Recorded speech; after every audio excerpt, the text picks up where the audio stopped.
Hi, it's Ruth from Be Balanced, and here we are with my third chat of the series, One Size Fits One. And today I'm chatting to my lovely friend, Andrew Frazer. Hi, Andrew. Hi, Ruth. How are you doing today? Yeah, I'm good, thank you. How about you? Good. You're looking very smart there in your shirt. So you're giving it away now, where you're from and what you do. So do you want to just explain a little bit about what your shirt's all about and how it came about? Yeah, sure. So I'm sort of founder and current chair of Leeds for Runners, and we're an LGBT-led running group based in and around Leeds. I guess a clue is in the name. And we formed about 3 years ago. So we run twice a week, and we get involved with various sort of running events, 10Ks, marathons, etc. And we're affiliated to England Athletics. Fantastic. So, yeah. And you actually started the club yourself, didn't you? So how did you come up with the idea? I guess it was trying to link something that I liked with sort of expanding my social circle, really. And I probably first sort of got the idea about 6 years ago. Started the group on Facebook, which is where we've sort of grown in the early days quite well. Mm-hmm. It worked for us. And got it off the ground by inviting people, some people I knew, some people I didn't, into the to run one Sunday or something in the centre of Leeds. And it worked for a while, but I didn't get the people there who would support it, so they were coming along to runs now and again, but they weren't really helping, or I didn't have the people around me that would help me grow it as I wanted. So it sort of died down for a couple of years, really, and then I had a bereavement. I lost my mum, and the year after that, I probably lost a bit of the impetus to run. So that led me to I guess 2015, and it's quite surprising, really. Like, things do happen for a reason, and if it's the time's right, then it comes about. And I found some people sort of who wanted to work with me to help me grow the group, to grow the club. And yeah, it just sort of grew from there, really. So met one guy, Matthew, who run one Sunday morning. The following week it was 3 of us, and then it sort of escalated from there. And we're now up to about mid-40 members of affiliated members. That's fantastic. Really well done, you. I mean, that's great. So you've got a fantastic social life, and also you're doing what you absolutely love to do. Have you always loved running? Has it always been a passion for you? Probably not, really. No, it's only like probably last 10, 15 years maybe that I've actually run outdoors. Before that, I was always going into gyms and things. But I'm more of prefer the outdoors, really. So I sort of run outdoors. I don't prefer going indoors to gyms. So it's great. Yeah, I just like getting out. I like getting involved with like maybe 10Ks, half marathon. I've done one marathon, but I can't really afford the time to train for a full marathon or even commit. I don't really like committing so much time to running. But your fitness, has your fitness improved greatly since you started the club? Are you finding that you're doing it on more of a regular basis because you've got people around you rather than running on your own? It kind of makes you commit more to that time? It does. I'm not probably doing it more in like the amounts of time I'm doing it each week, to be fair. Probably 2 or 3 times a week. Mm-hmm. But you are committed more because you sort of lead the runs maybe once. Well, we have a number of run leaders who have a rota, but if I'm leading the run, say on a Thursday night, I come off from work a little bit tired and I have to drive over to round here, which is probably about 4 or 5 miles from here. I've got to go because I'm leading the run. So it does sort of give you that bit more commitment, I guess. Yeah. From a point of view of the amount of runs I do, then probably no, really. I probably still do 2 or 3 runs each week, which is enough for me, really. Mm-hmm, mm-hmm. And in terms of what do runners eat then? Do you have a certain diet that you stick to, or are you quite relaxed in what you eat? I'm fairly relaxed, really. I do eat fairly healthily. I will say that, because obviously you think, well, going out training, etc. I just don't see the point of like some people's I guess, opinion of eating what you want, because then you can just run and you lose the weight. It just doesn't work for me. Yeah. And I'm I know very well that what you put into your body ultimately is what you sort of see on the outside, and you know, you need the fuel really.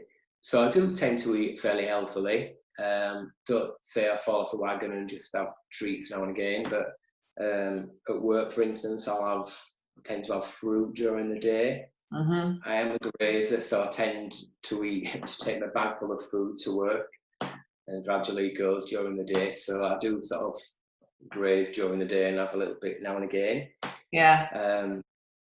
But yeah, no, if I'm doing a run, for example, and I'm doing like a 10k, whatever, then I'll probably have a bowl of porridge in the morning, maybe with some honey, some fruit in it, or even like a smoothie, a NutriBullet with smoothie with some gluten-free oats and things, some fruit, banana.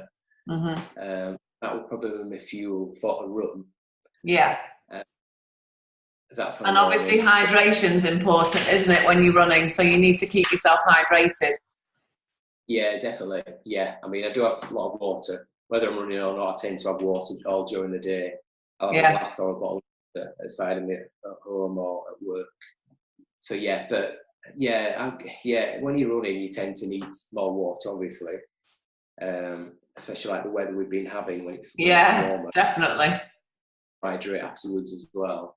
Yeah. But I have water, so I have nothing else. Like I don't like fizzy drinks, so I tend to just drink water. Yeah. And when you're doing a marathon or a half marathon, are you somebody who will have a bag of jelly babies and shovel in the jelly babies while you're running, or how do you manage the miles? Yeah, half marathon's not too bad. I do tend to take some in case I get hungry. Yeah. More of a thing really. So I might buy a little bit of flapjack. Yeah. Or some like fruit sweets, so like wine gums or things like that. Jelly babies are good. But I have sort of got round the run without really touching it, to be fair. And it's quite hard to eat. So even if you're drinking water, I find it quite hard to eat sometimes, to chew. You just, when you're running, I find it quite hard, to be fair. Yeah. So I'll just have jelly babies, and I'll sort of eat them a little bit at a time, because I find the saliva's not there, even if I'm drinking water. So that gets me around. But if we're doing a marathon, then I have done one marathon, and I did take a little bit more nutrition with me. Took gels on, which I don't tend to have gels because I'm not like keen on texture. Marathon, and for me 10Ks, I don't really do anything other than drink water and maybe have some like little fruit sweets. I feel the coming on. And that's enough. It is for me. If you bear in mind, like half marathon, you're running for me just short of 2 hours. Yeah. And it's not, in the great scheme of things, that long a time really to go without food for me. And it's probably preparation leading up to it as well. So if you're eating, you're carving up a little bit the night before, you're eating in the morning, run, so you're having like porridge or something, so you're getting fuel in your body before the run. Yeah. Then there's less need, I guess, to have something when you're actually during the run, if that makes sense. So you'd rather get on and just get it done and then have something at the end of it, would you? Yeah. Yeah, I do really, yeah. And does running help you sleep? Do you sleep well because you exercise so much, or how do you sleep? It's quite erratic, really. Sometimes, it depends. I don't sleep too badly, and I guess the heat we've been having has affected quite a lot of people. So that's probably one reason. But if I have alcohol, and that tends to keep me awake a little bit longer. Or I'll wake up during the night, and can't get back off to sleep. But generally I'm relatively good sleep. I always wake up at some point during the night now, that's just how it is. But I do tend to get a good few hours sleeping. And what's your morning routine? Do you get up at the same time each day? Do you take supplements in the morning? Do you take supplements at all? Monday to Friday, it's the same time as I'm working. So I usually get up about 6:30. Yeah. And then I will sort of get showered and things first, and then I'll come downstairs and I'll eat. I always have breakfast, I always have done. So I'll usually be downstairs about 7ish, and I like to take it quite leisurely. So I'll have half an hour to have breakfast and things. Yeah. So I usually have a cup of tea as well, to be fair. Yeah. But I'll have, like I said before, similar to a run, I'll have like porridge. I have gluten-free porridge with honey, or I'll have a NutriBullet, which will be a banana and fruit, frozen fruit. And again, I might put some oats in there. Now and again, I'll mix the cereal up a bit, but it does tend to be porridge. I'm fairly consistent, really, with what I eat on a morning. Yeah. And do you take supplements? Is there anything that you add into your diet, supplement-wise? Not an awful lot. I do sort of drink aloe vera, which I've done for a number of years. Which started off quite 2 years at IBX. And I still take that even now. And I usually take a garlic and thyme capsule as well, which is for sinuses. And if I don't take that for a period, then I do feel my sinuses blocking again. So I do know it works. Okay. So I take garlic and thyme capsule each morning, and the aloe vera, and that's it really. That's all I take. You certainly look very fit and healthy on it. Would you say, obviously this is about one size fits one, and how individuals lead very different lives that suit themselves. Would you say that you're a born runner? Is it something that's always come naturally to you? Because you're very lean as a person. You don't tend to carry any weight. Do you think that makes it easier? Probably. I was never really very sporty when I was young, to be fair, but that was just other issues, I guess. So I never really joined in sport at school, for instance. But then from probably in my late teens, I've always sort of gone to a gym. Erratically, really. I've never really been consistent. I've gone for periods and then stopped. Yeah. But I have always tended to dip in and out of gyms, and probably the reason it has been erratic is because it's not really my bag, if you like. I found I prefer to be outdoors, so I go to boot camps that are outdoors and run, rather than being in a gym and working out. So it's only like I said, 10 or 15 years that I've actually got outdoors and run. And I guess, all different body shapes can run. So people tend to sort of pigeonhole you in that, oh no, that body shape isn't right to run, but that one is, like the lean is. And I know that probably comes from like your elite runners, because obviously you're going to be lean if you're an elite runner. Yeah. But your regular day-to-day runners who join our club and who you see at park runs each week tend to be all shapes and sizes, and from all walks of life, from all backgrounds. Yeah. Which is really what it should be. But from my perspective, then, I guess running is probably the thing that I'm most natural at and enjoy the most. Yeah. So the members of your club, they're various they range from what really, really good fit runners who can run long distance to, do you have beginners as well, and you sort of coach them to come on to run faster distances? Do you do training with them as well? Yeah, we do. I mean, I qualified as a run coach last year. Yeah. So I'm of the clubs at the moment, just the club's only run coach. We might sort of train more people eventually. But yeah, we do. So we'll now and again, every once, twice a year, we'll run a couch to 5K. So we'll, invite people along who maybe not run before, or they've dropped out of running perhaps due to injury or illness, or just because they've fallen out of love with it. Yeah. And we'll train or coach people up to a 5K level, and then the option to join the club and hopefully go on if they want to run that bit further. Yeah. You get people who are happy just to run 5K and they don't want to go any further, which is fine. Everyone's different. And we'll always invite, as a club, we'll always invite people like to run, walk. So we're not like a club who will say, come along, but you need to be up to 5K or 10K or whatever, or run for half an hour. If people want to come and run, walk with us, then we'll usually, especially on the first run, try and buddy them up with someone who will run walk with them. Yes. Yeah. So it's totally you basically accept anybody. I mean, I was lucky enough to join your club for a summer a couple of years ago, when my sort of personal circumstances changed, and you were all so welcoming to me. I really, really enjoyed it.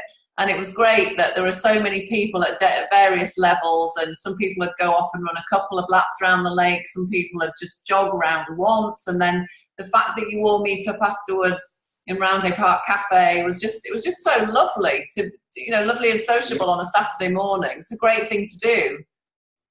It is. It's really a sort of lovely bunch of people, really, and that's what everyone will say, that it's a really nice bunch of people. And we've got, like you were asking earlier, we have got people at different levels. We've got people who run ultra-marathon. We've got people who want to stick to a 5K, maybe do a park run, and they're even a little bit sort of uneasy about running a 5K just because they don't feel they're capable until they get. Then we've got everyone in the middle, so like 10Ks, half marathons. We do try and sort of post like club runs, maybe 6 or 7 a year, where people can get involved. So we'll give a couple of free places out, for example, to people, and sort of to encourage people to get involved with the runs that maybe not done before. And work quite well as well. And then popular runs like the Abbey Dash in Leeds, which runs in November. So always try to get involved with that. It's not the best running, like you're just in and out of Kirksall Road, if people know where that is. But it's quite well attended. There's a mass participation in there because there's not much out at that here in November. So that's what we'll do as a club. We'll And do you have an organised warm up and cool down so that people are making sure that they stretch properly? And is stretching quite a big deal for you when you've been running? It is, yeah. It's important to stretch after. We do sort of put a bit of a fun warm up on before we begin most weeks. So we have different leaders each week as well. So each leader can bring a different style each Saturday morning as well. But we do encourage people to stretch afterwards as well. So obviously prevents injury if you can stretch. And we have a mutual friend, Paddy, who runs an aerial yoga class, don't we, that we go to occasionally. And how does that help you with your running then? Is it just for relaxation, or do you get something else out of it? The aerial yoga. Yeah, it's good. I enjoy it. I do enjoy it as a relaxation. But as a runner, I think it does stretch you out as well. It's just great for your joints. And I know you'll be trying to Paddy later at some point in the future, so I won't preempt whatever he's going to say, but it's a really good class to attend. And it's really good for runners. I mean, yoga is good for runners anyway, and you'll find a lot of people in the club do attend at some point or another yoga class. It's good. A lot of people do realise the benefits of absolutely. I think a lot of athletes now are realising that yoga is a great addition to whatever else they're doing, because it just gives you that. It's not just for your body, it's for your mind as well. And certainly when we've done the aerial yoga, it really does give you that space, doesn't it? Just to sort of relax and unwind. It does. So just moving on to your food again, what would be your guilty pleasure then, other than my Be Balanced sweet treats? Well, they're okay actually. Like, I guess my guilty pleasure is like eating more sugar than I probably should. Because working in an office, sat at a desk all day, then I do take my fruit to work religiously each day. But I'll do sometimes have a snack, like a chocolate bar snack, sometimes on an afternoon. And I sometimes can justify it in my head by thinking, well, I'm going to do boot camp tonight or running. A bit more fuel. So I guess that's my guilty pleasure. I also like coffee. So like on the morning, because I work in central Leeds, there's so many coffee shops. So on my way to work, a few mornings a week, I might pop in for a latte or something. And is that a special treat for you, or is that something that you do every day? It's something that I'll do 2 or 3 times a week. Okay. So try and reduce it by not doing it every day. But so it's 2 or 3 times a week.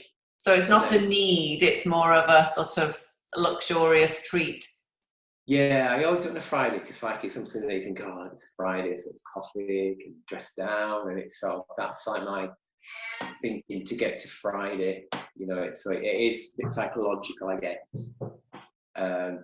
So yeah, but it's my guilty pleasure, I guess. Now and again, having chocolate bars and also coffee. Yeah. I've got my little friend to say hello. Look, she's just jumped on my knee. My pussycat's here. Elle, say hello to everybody. She's making so much noise. And what about alcohol? What's your take on alcohol, Andrew? Can you combine that with your running, or do you have to be careful?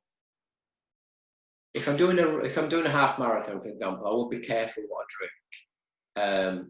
For instance, when I did the marathon, then I did cut alcohol out for a period before I run, maybe a month or so. I know people do it for longer.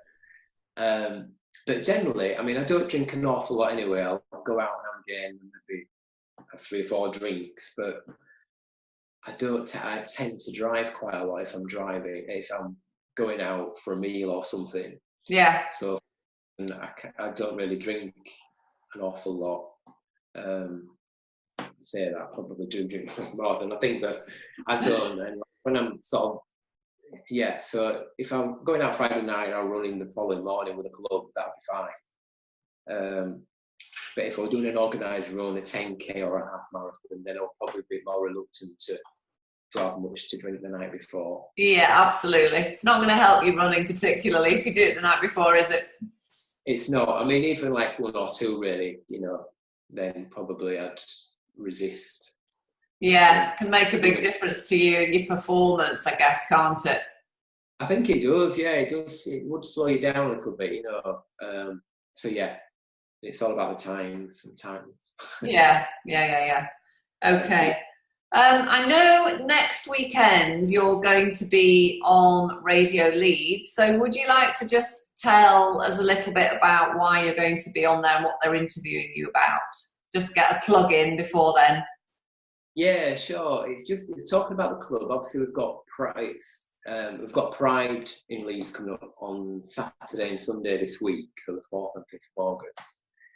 And the club, because we're an LGBT-led running club, we always do, well, for the 3rd year running now, we do a park run takeover at Woodhouse Moor Park Run, which is near to the centre of Leeds.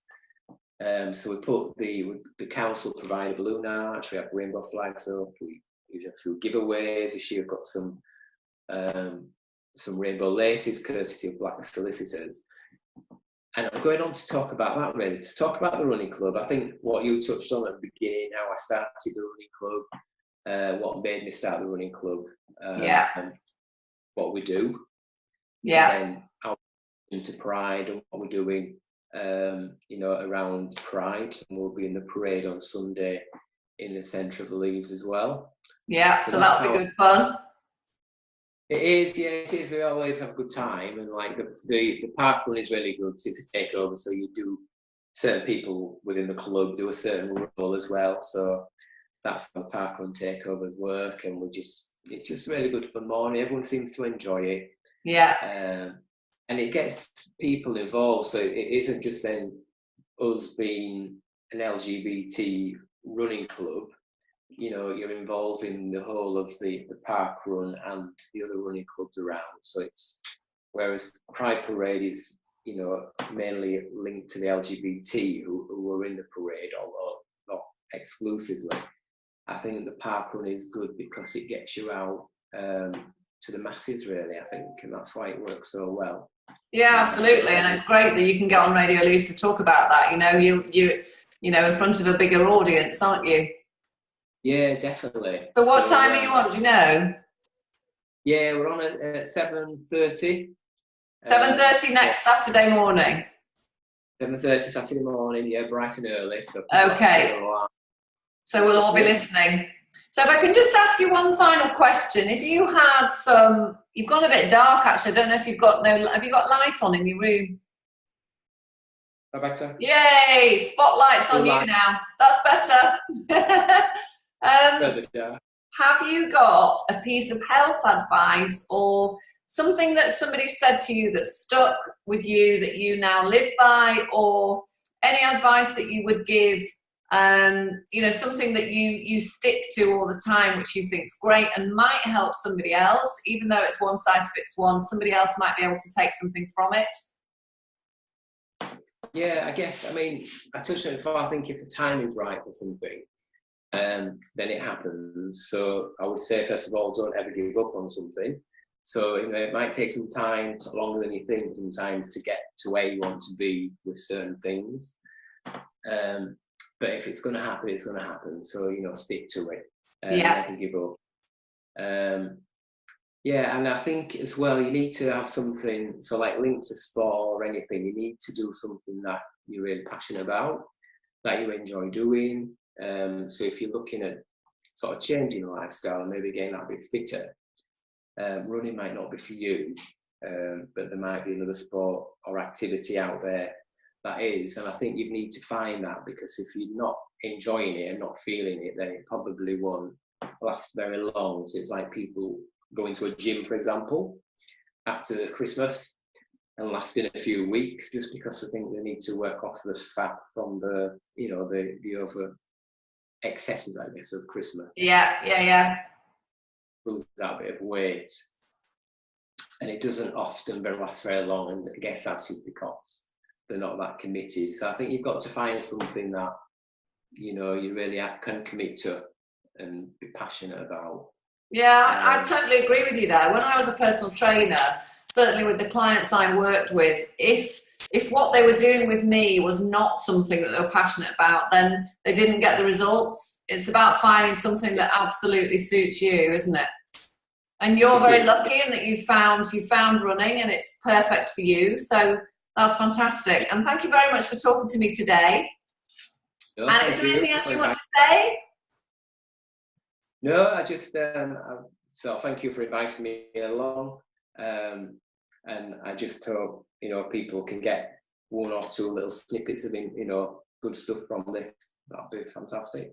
Lovely. Okay, thanks, Andrew, and I'll see you soon. Take care. All right. Bye-bye. Bye.